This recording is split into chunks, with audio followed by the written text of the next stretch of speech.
This is crime scene investigator Chris G, leading you under the police tape and into a crime scene. Join me as we discuss the ever-changing world of forensic science. Put on your PPE, ready your fingerprint brushes, and experience the drama of a crime scene.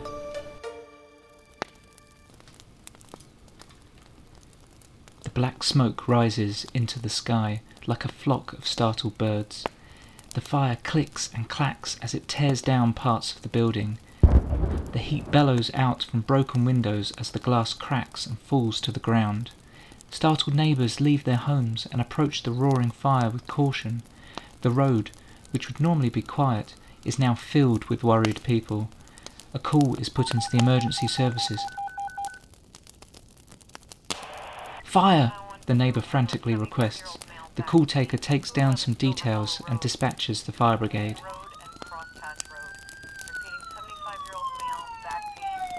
With a reasonable amount of determination, the stubborn fire is brought under control by the fire service. The home's charred skeleton now glistens as the hose water reflects the sunlight.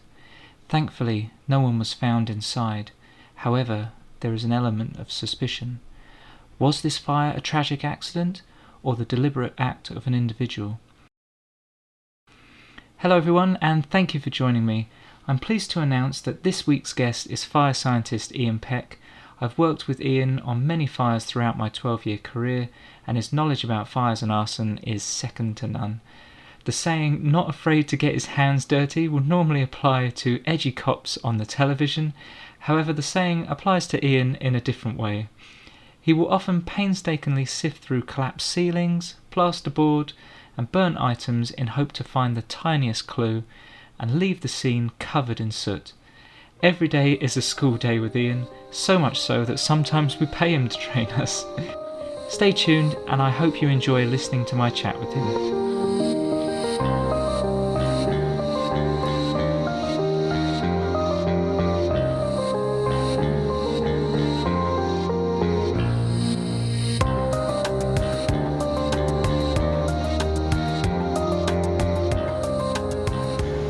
So I'd like to welcome Iain Peck from Prometheus Forensic Services. How about, Iain, we start by you telling people what it is you do and how long you've been doing it for? Hi, Chris. My name's Iain Peck. I have been a fire investigator for the last 21 years, I think it is now. So I started off in DNA in the Forensic Science Service, as was. Yeah. That was back in 1998. I joined the Forensic Science Service and stayed there for about 18 months. And then I must say I was getting a little bit tired of Eppendorf tubes and transferring kind of bits of fluid from one Eppendorf to another, and etc. And I really wanted to do, like you see on TV, the whole kind of going to the scene and following the whole case all the way through to court. Yeah. I can't say it was by design that I ended up in fire investigation. It was more the people I knew actually. One of them, who was in the fire investigation unit, mentioned that they were interviewing and looking to expand the numbers, and he thought I might like it. And I was lucky enough. I got an interview, and to my surprise, got invited to join the team. So that was January 2000. I joined the fire investigation unit, and have been just amazed at fires and how that they can be so devastating, and but also on the other side of things, how you can still find evidence and determine the cause and origin of the fire, and hopefully link suspect to scene. So it's something that I think has given me a really varied and rewarding career thus far. Yeah. So that's kind of how I got into it. Yeah, and it's interesting because I always thought someone like yourself would have like had that as your end goal when starting off in your career, but you kind of fell into it almost. It was that way.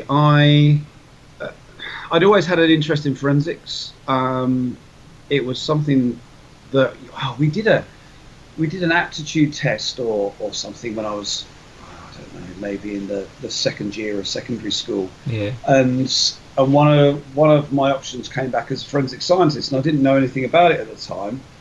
So I kind of found a little bit more about it. The whole forensics being on television hadn't started at that stage because I'm way too old to be honest with you, Chris. But there was a start of a program, I think, with John Hannah. He was a pathologist or something, but he rode through London on a motorbike and solved crime and was generally just amazing. And I thought to myself, yeah, actually, I wouldn't mind doing that. That sounds really cool. Minus the motorbike. Well, I wouldn't have minded a motorbike, but motorbikes and me didn't really hit it off too well. No. So I got a van around London. Was as far and heroic as it kind of went. But yeah, I don't know. I kept interested in it, and then after my degree, again, I didn't really know what I wanted to do.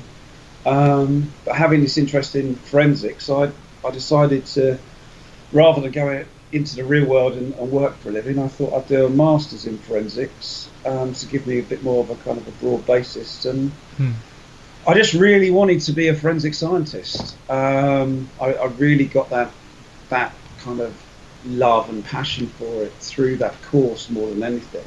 Yeah. And then, coming out of university, it was a case of I need to pay back some loans. So rather than I don't know, I went for loads of jobs in different kind of science areas and things, and then ended up on a building site and was a hod carrier for a year, and I must say it was a great year. I absolutely had a wonderful time. Amusingly, some of the guys called me Quincy because I don't know how, found out about my forensics degree and stuff like that. So that was quite good. And I entered.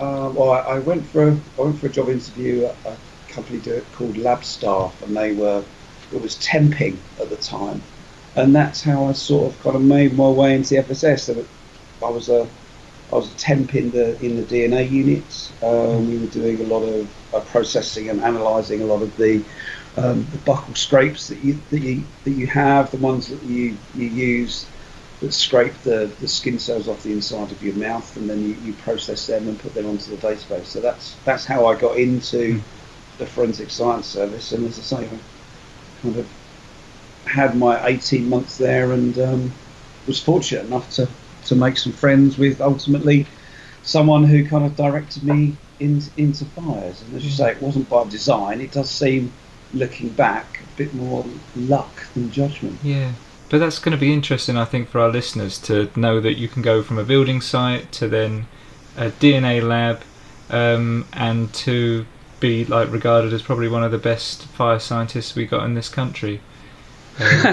One of the best, or one of the few. I guess there aren't very many of us, certainly on the criminal side of things. There's an enormous number of insurance fire investigators, but only very few, as I understand, forensic scientists who specialise in criminal fire investigation. Yeah. I think that leads us quite nicely to my next question. So, you're a fire scientist and not a fire investigator. Can you explain the difference to the listeners?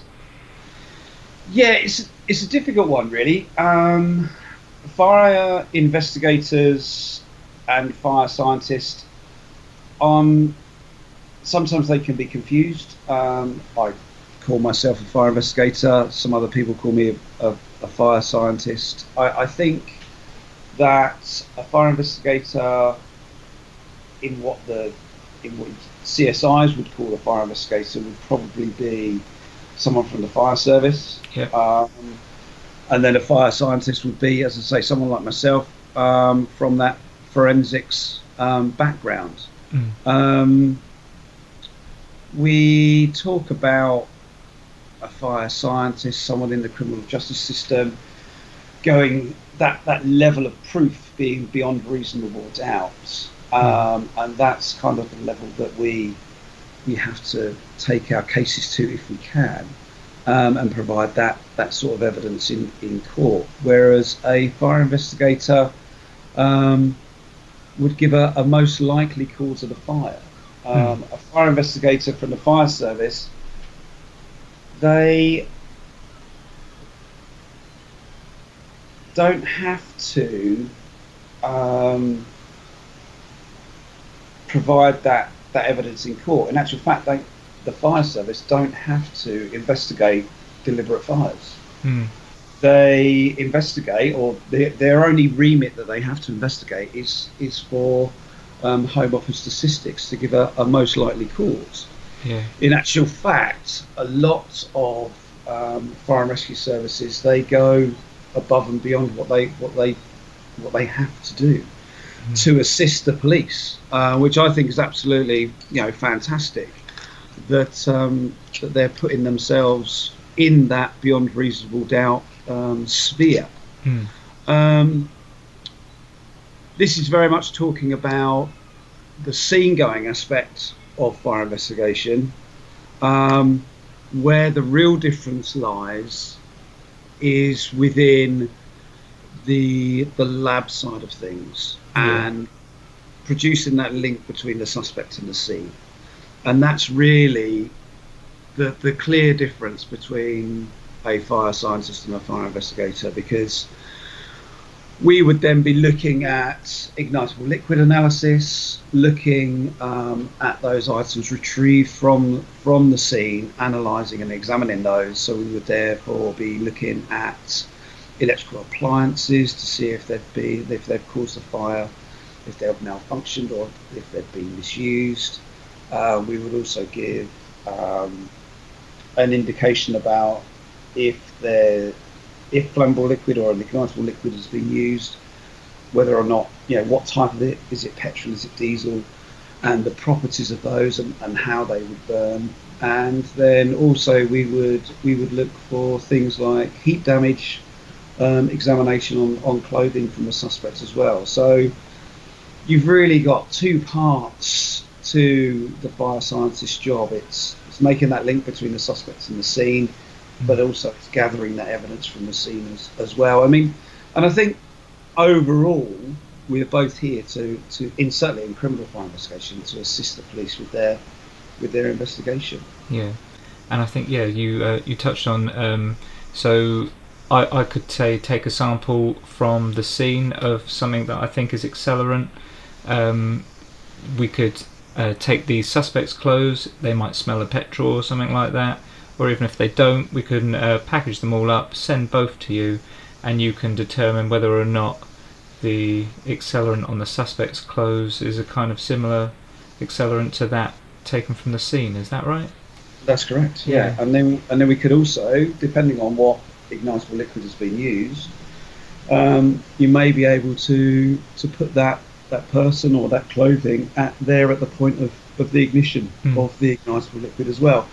Which, if you have all three, so if you have, say, petrol at the scene, petrol in the clothing, and then this heat damage or flash burning damage, as we like to call it, on the clothing as well, that's almost like the Holy Trinity. That's going to take some very good evidence, counter evidence, to not get a conviction for that person that started that fire. And I think that is just invaluable, I think, to an investigation to get a result like that, really. So if we go on to our next question, so why did you choose to specialise in fire scenes and not another area of forensics? I think we've kind of answered that question, haven't we? By accident. Yeah, exactly. Because one of my mates said, I think you might want to crack at it, I think is probably the answer to that one. Yeah, that was easily answered. I thought there was going to be like, oh, I had an interest in it as a kid. I set fire to something by accident, and then just There was a lot of setting fire to stuff, wasn't that? I don't know whether or not I should really kind of carry on that way, considering the job I do now. But I'm sure you could argue against it. You'd be the perfect person to say to defend yourself. I lived in the countryside in Essex, so I'm sure I got away with a lot of things. Yeah. Okay, so there's been a fire. The fire brigade attend and feel it might be suspicious. You were contacted by the police to attend. What initial information will you try to gather? Yeah, it's a good question. I think, first of all, that the most important thing before you even step foot into the scene is to really make sure that scene is safe. So you need to take some information, some advice from the fire service first of all, or at least you get somebody to ask the fire service whether or not they've carried out a risk assessment. They would always have done one. That's probably a dynamic risk assessment more than anything else. Yeah. And then you move on from there really. Certainly down in Sussex, they always ask for whether or not there's any asbestos present, which is obviously vitally important to know that. Once you've got the safety side of things bottomed out as much as possible, it could be that you have some concerns. Maybe there needs to be some remedial work carried out. Maybe some contractors need to come in and make things safe. Yeah. So, you're always kind of thinking about how things are going to move from one thing to another. So, and then obviously to kind of give advice for those things. We would then take a look at what was the time of call, what was the time of arrival of the fire service, making sure that again, going slightly back to the safety, make sure that the gas and electricity is off, and then ask that question. What's the cause for the concern? What actions did the fire and rescue service take? Did they have to force entry?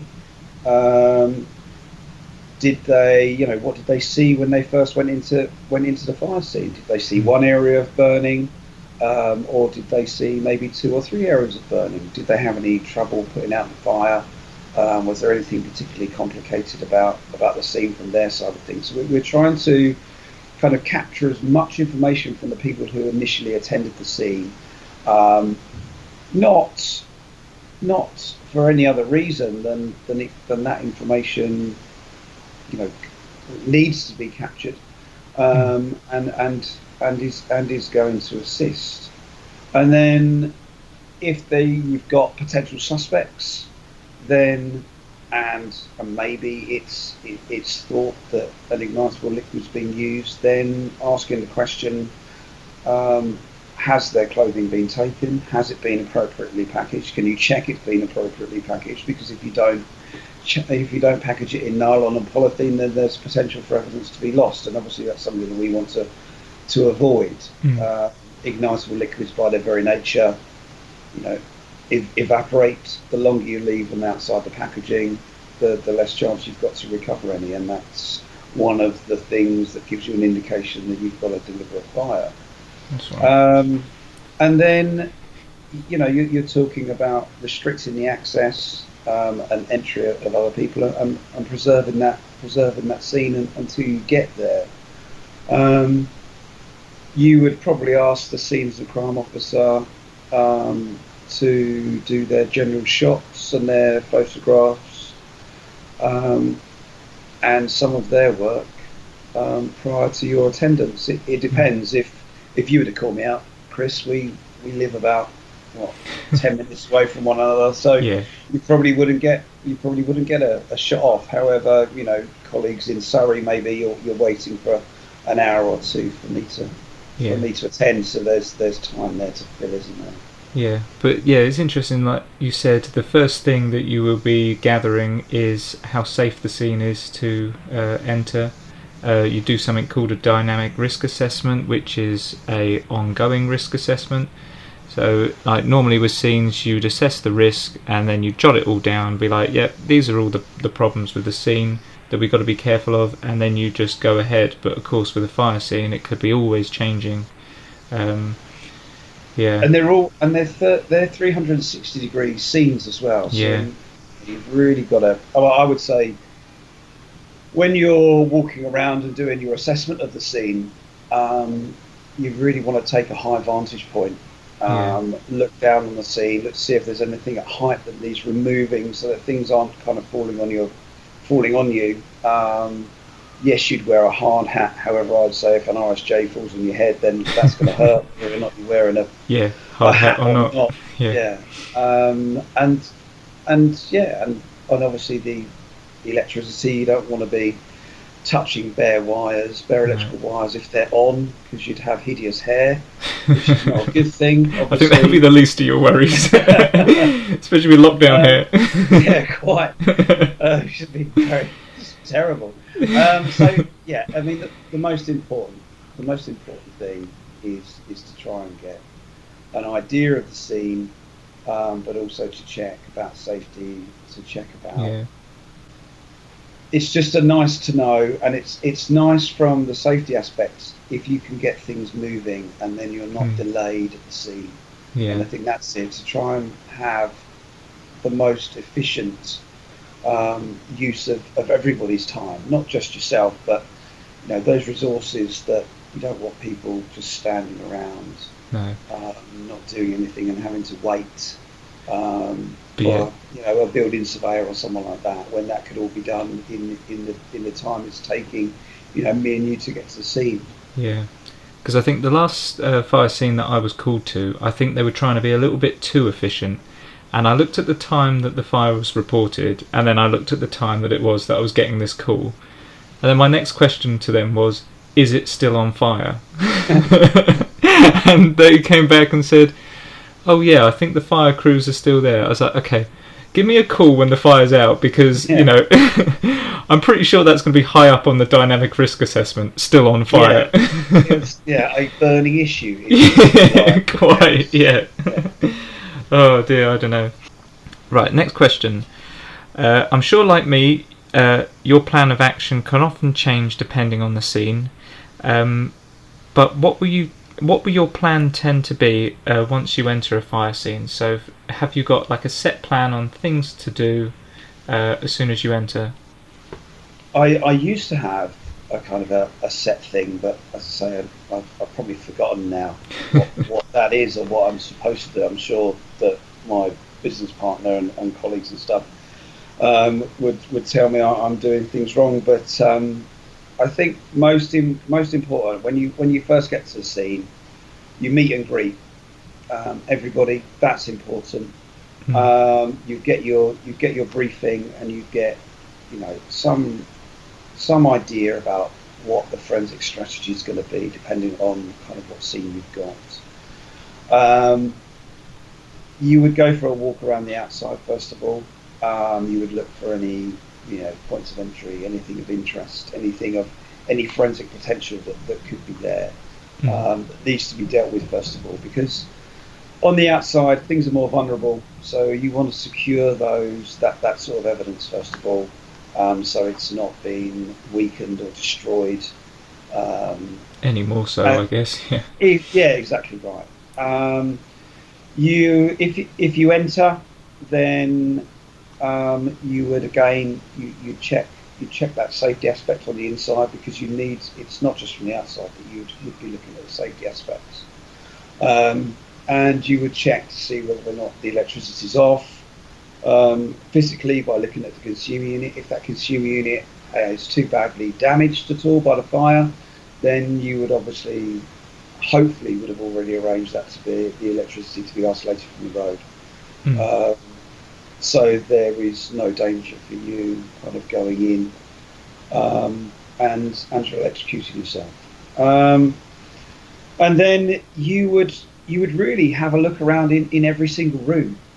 Mm. I think that's important. I think you can get drawn into just concentrating on the area of worst damage where you think the fire has started, um, and not look at the entirety of the property. Mm. Because there could be some important information in those other rooms. For example, if you had, say, a fire starting in the lounge, um, that is going to be where you're going to be spending most of your amount of time. It could be that the lounge is completely destroyed, not providing you with too much evidence. However, if you went into another room that was entirely separate and you found some low-level burning in there, then it might be that you're formulating an idea. Actually, I've got a separate area of burning here. You can't have a simultaneously occurring accident, as it were. So is this more deliberate? Similarly, if you look around the property and there's signs of a disturbance, we've been to scenes, me and you, where we've looked around and we've seen drawers being pulled out. It looks like a search has taken place. Yeah. And and again, the simultaneously occurring accident phrase tends to get used in those instances as well. So it is important to get any idea, or as much of an idea of if there are any other crimes, and also whether or not there's any sign of any bad electrical use, for example, whether or not the occupants use candles or were smokers, and these other things, incense sticks and things like that. Yeah. So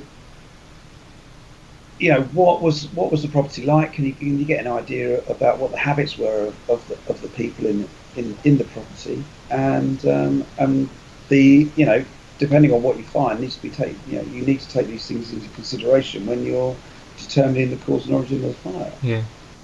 And I think, like you said before, it's like a 360 scene.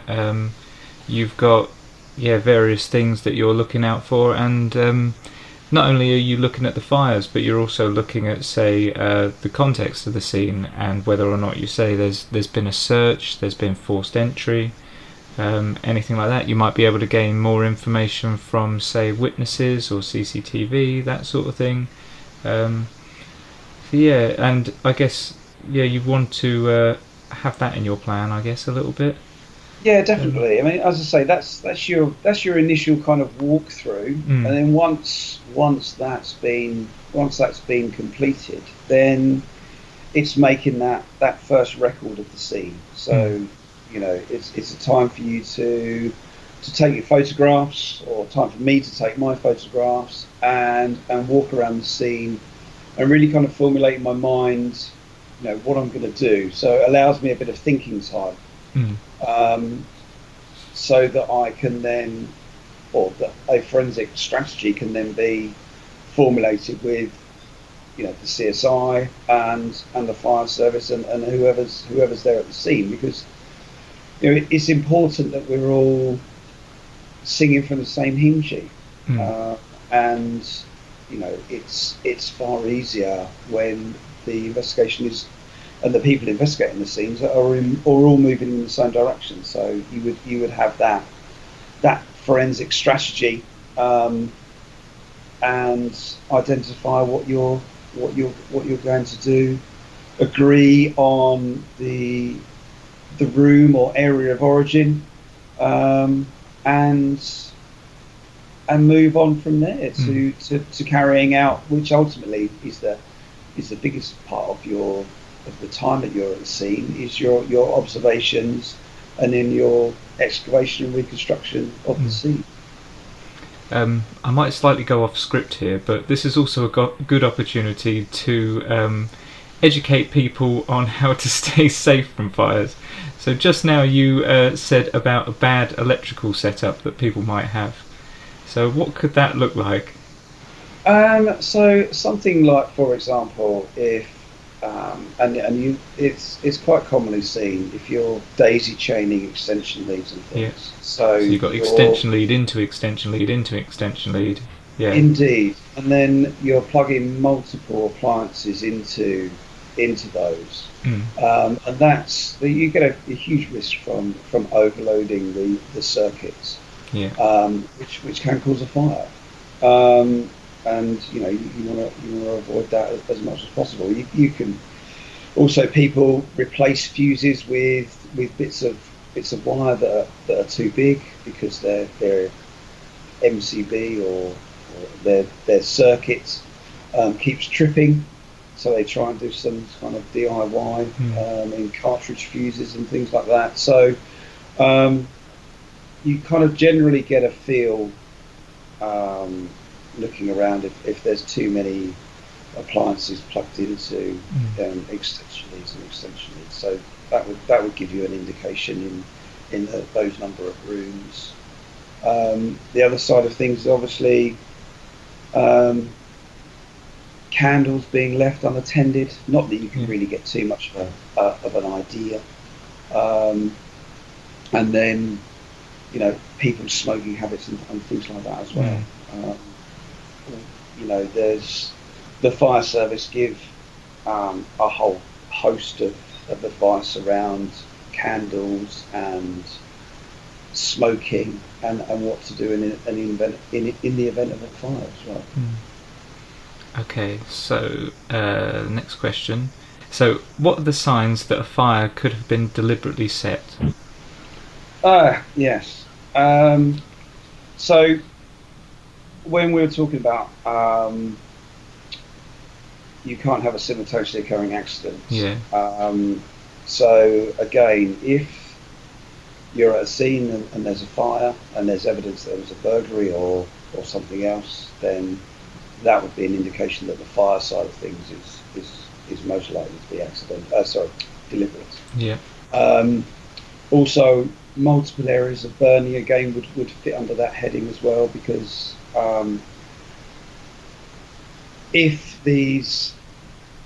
you've got more than one area of burning and they are entirely separate from one another, so there's nothing that spread the fire either at high or low level between those areas, then again you can't have a simultaneously occurring accident. So that would indicate that you've got a deliberate fire. Sometimes maybe the odour of an ignitable liquid that could give you an idea. Yeah. Obviously, then you'd need to check whether or not any flammable liquid or ignitable liquid was in the area for legitimate purposes. So, for example, if you went to a mechanic's, like a car garage, a car garage, and then you smelt petrol, well, you would expect it, wouldn't you? Yeah, so you'd smell it every day. Exactly. So you wouldn't take anything from that. However, if you were to have it, if someone had it in their home, then that might be a little bit more unusual. However, not out of the realms of possibility. So we always need to check that. Forced entry, again, that would give an indication that somebody's broken in. So therefore they've broken in and then they've had an accidental fire. Well, it's kind of unlikely, isn't it? Or unfortunate even. Short time intervals as well, between maybe someone leaving and then the fire being present. So we talk about there being kind of timing. At a scene I would ask for timings information around the time it takes for a smouldering ignition source, like something like a lit manufactured cigarette, would undergo a transition between a smouldering fire and a flaming fire, and that takes at least 20 minutes for that to happen. So if you had somebody who's left their premises 5 minutes before the fire has started, even if they were a smoker, that wouldn't really indicate that there's been a smouldering type fire. If a flaming fire is seen 5 minutes after they've left, so that short time intervals as well give an indication of a deliberate act. Yeah. No, other things as well would be maybe the removal of the contents, like valuable content, like maybe TVs and hi-fis and things like that, or the rearrangement of those objects away from the fire. And then the last one that might raise suspicions is maybe the tampering or the removal of smoke detectors as well, if they're present in the property. So, as I say, it's more of a, although that's a list, you would probably look at those things and make an assessment on whether or not you think that's enough evidence for you to say whether it's deliberate or not, or whether or not you're building up a wider picture of what's going on at the scene. Yeah, because we had the best example I can think of the removal of items within the house was a gentleman drove to the police station to report that someone had set fire to his house. And so, a police officer went outside of the police station to chat to him in the car park, and then noticed that all his valuable goods were in his car. his television, his jewellery, you name it, everything was in the back of his car. And it's like, oh, hello, sir. You just so happened to almost knew that your house was going to be set alight to. So, you hoarded everything in the back of your car. That's a bit suspicious. I've had something similar. I went down to Bodmin in Cornwall it was my unfortunate privilege on a bank holiday. I think it was the August bank holiday. I was down there.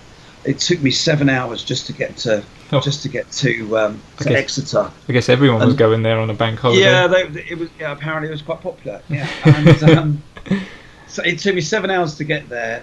The senior scenes of crime officer was not happy because the FSS was closing down at this time, and they closed their Chepstow lab, and I was covering my weekend to cover for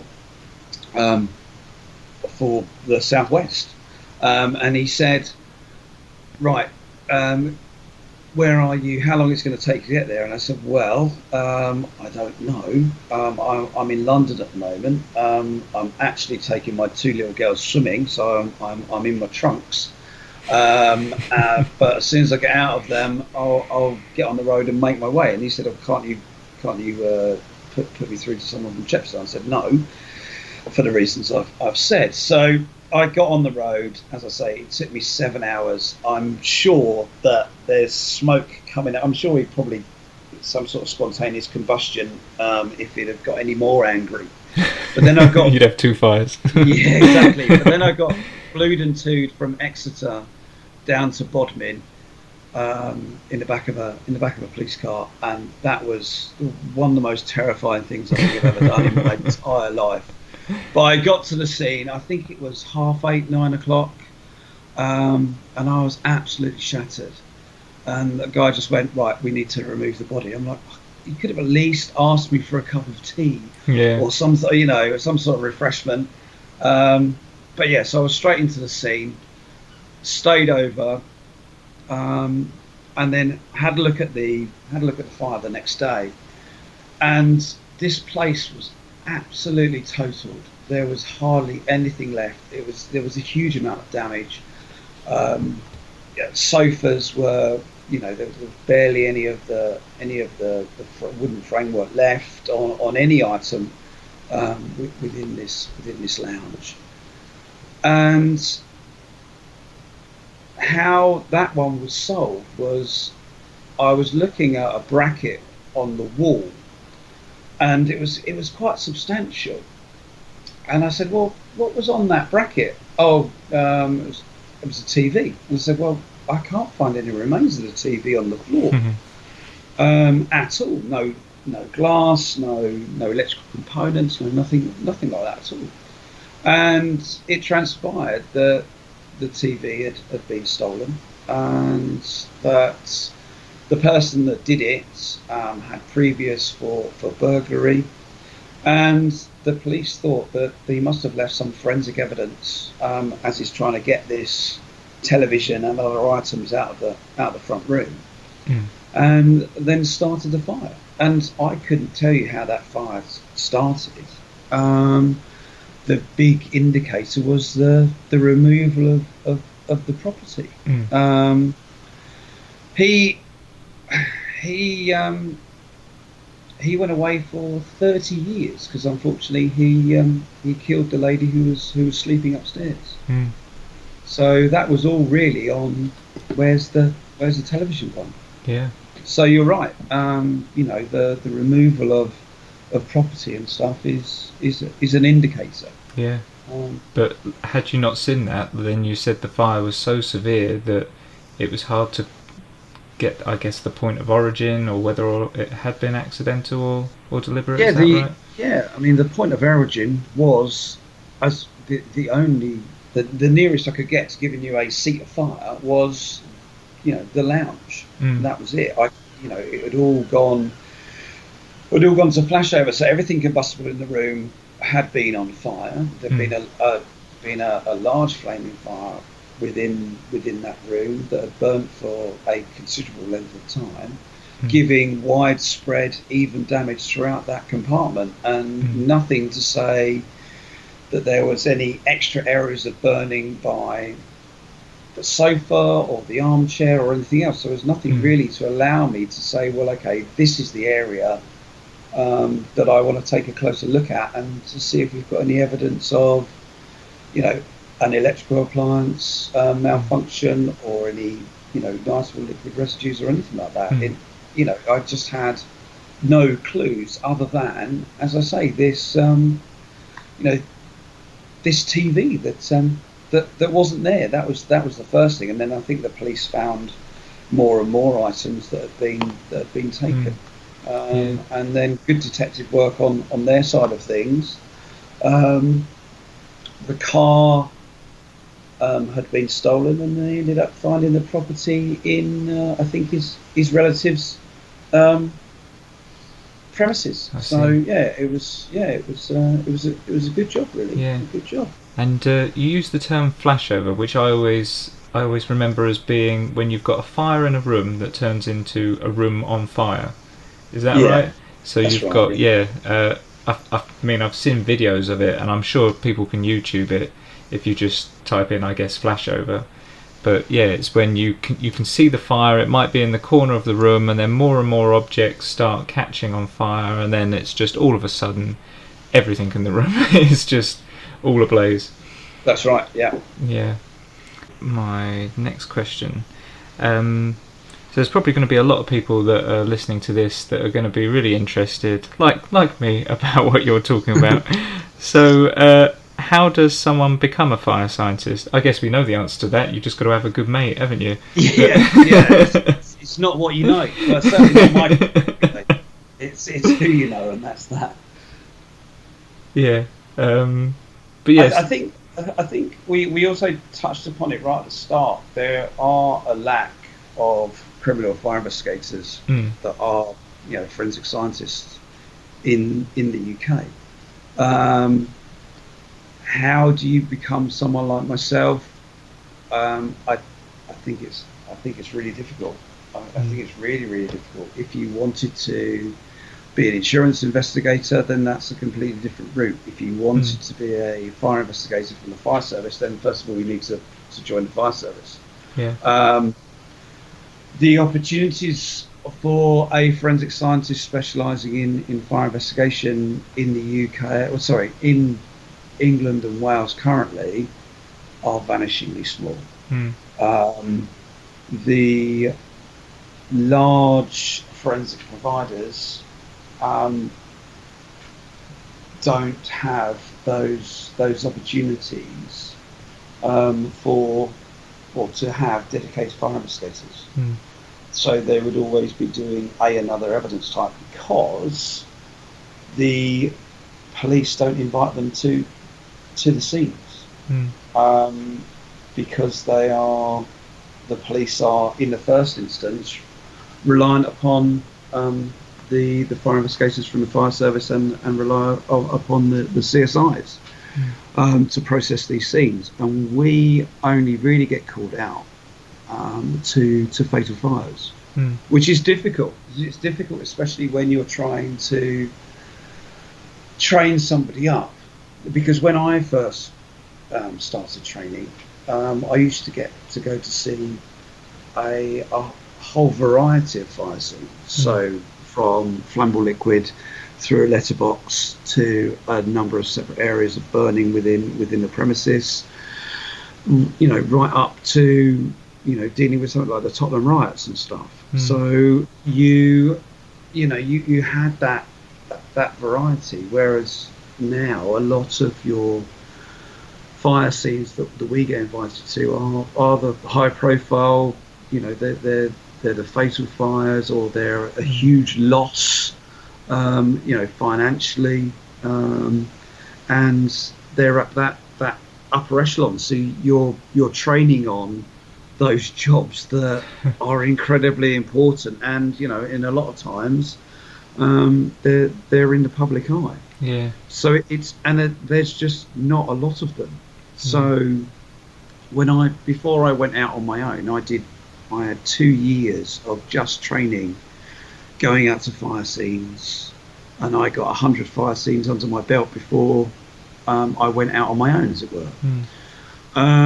Whereas now, the people that have trained up recently, over 4 years, they're getting like 40 scenes. Yeah. Which is a huge difference. Yeah. And I'm sure, that there's a question around, are they confident, or certainly were they confident when they first went out to their job? Have they got enough jobs, behind them to draw that knowledge on for this new scene? Because every scene is completely different, and I'm in a fortunate position that I can draw from my experience, over that 20 years that I've been doing the job.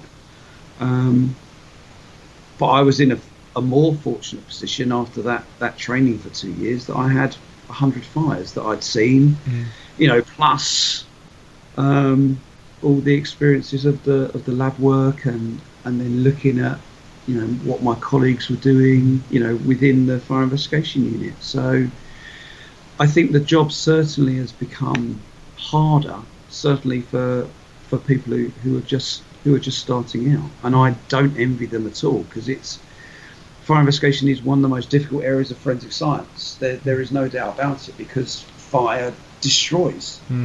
It just if you start a fire off with flammable liquid, the fire could consume all of the residues, so you're not going to find any. It could. Yes, there might be electrical items that could be left, and you might be able to clear those. But like that fire that I spoke about in Bodmin, a fire can completely destroy the patterns of burning, so that you're finding it extremely difficult to try and get an idea about where that fire has started.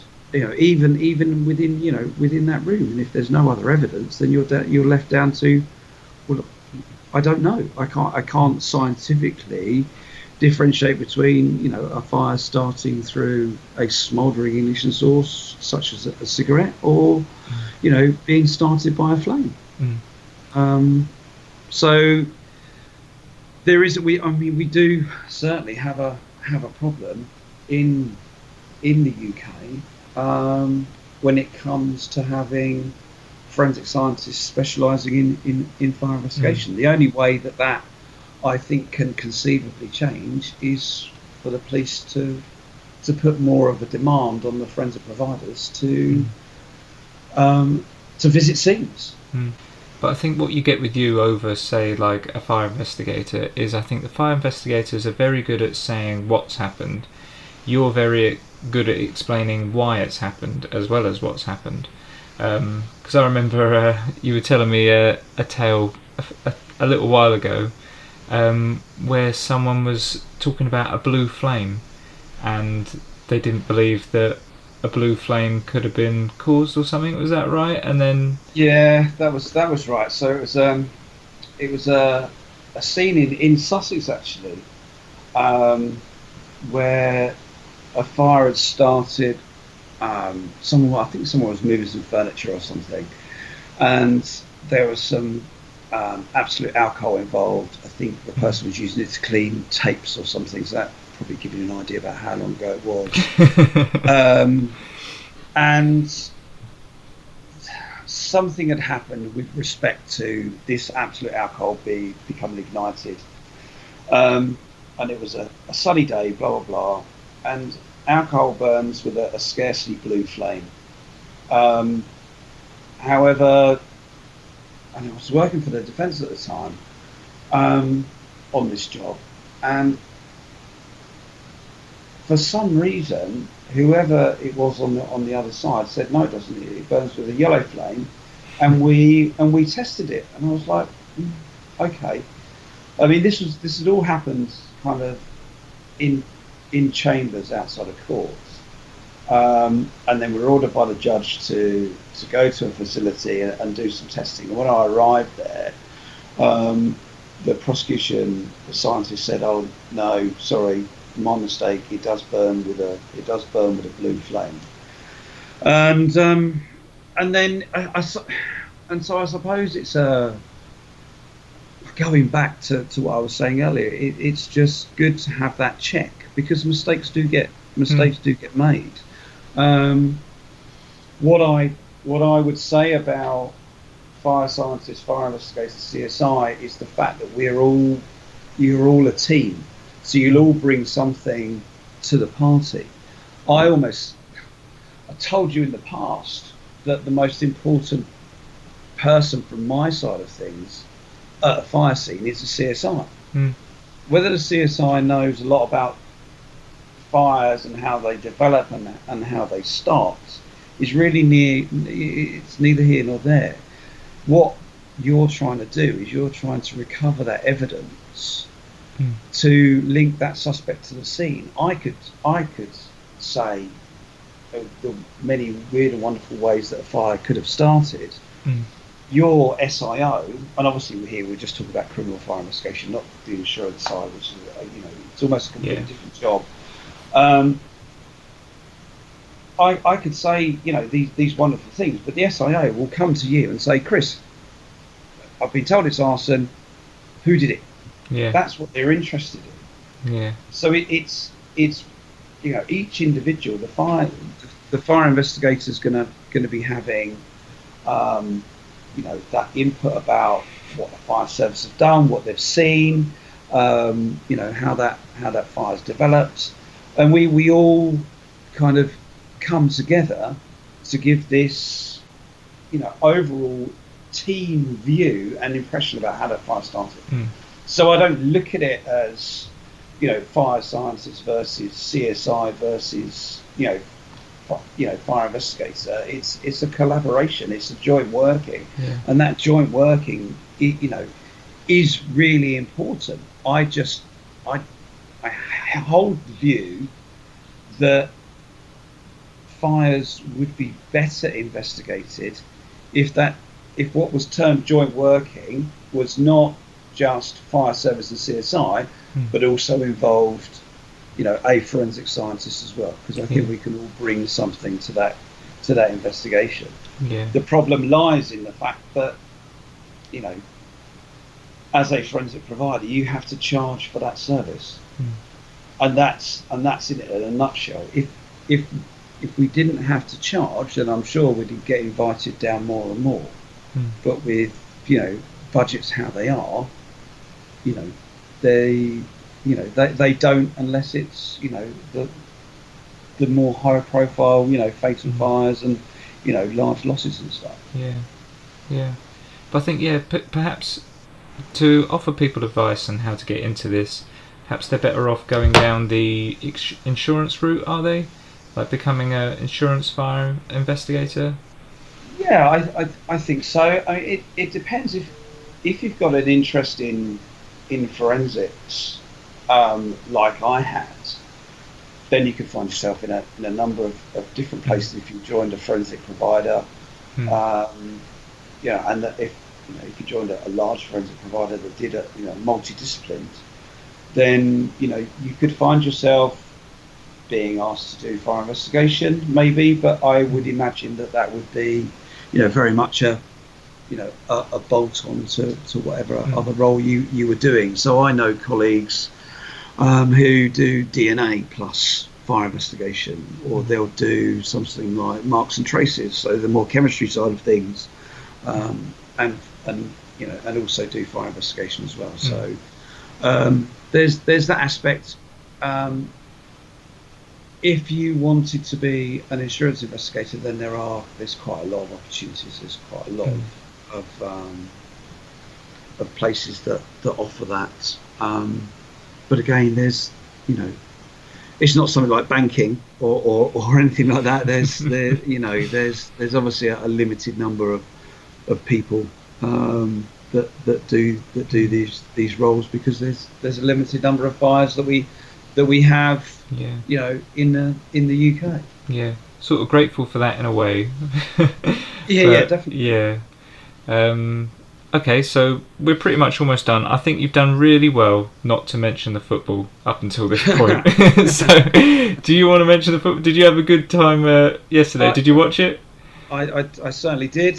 I was trying to go for at least one alcoholic beverage since the last time I saw Liverpool win the league.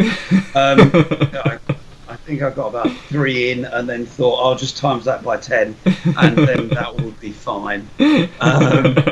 So you remember it? I do.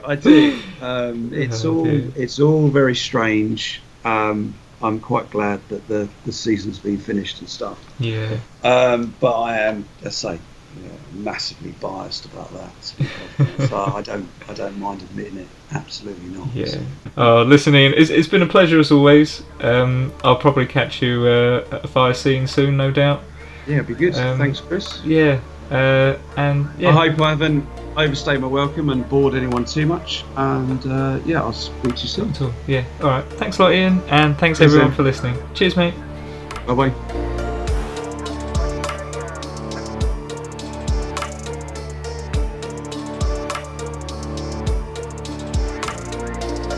This is crime scene investigator Chris G signing off.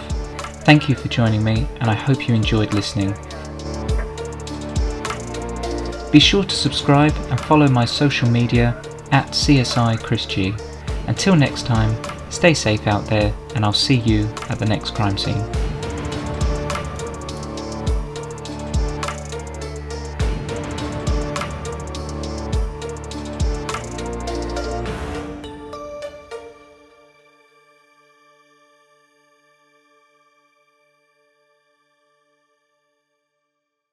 And I think that Fernandez or Bruno, whatever his name is, has really been the catalyst, hasn't he? Yeah, so, I think they've missed someone that just picks up the ball and looks forward.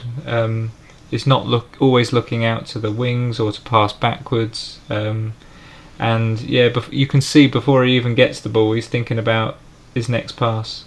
So yeah, it's been nice to have someone like that. Yeah, I hope he leaves in the summer. I bet you do.